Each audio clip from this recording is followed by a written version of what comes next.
అమాంతం కొండలపై నుండి దూకుతున్న జలపాతం, ఆకాశానికి రంధ్రం పడిందా అనిపించే అద్భుత సుందరమైన ప్రదేశం. ఇంతకీ ఇది ఎక్కడ ఉంది?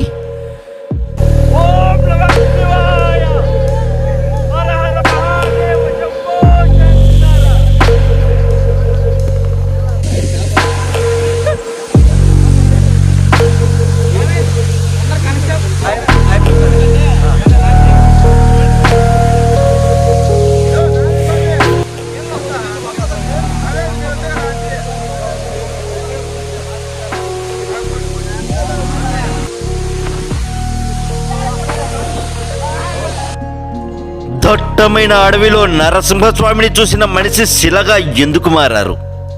ఆ మనిషికి ఇప్పటికీ పూజలు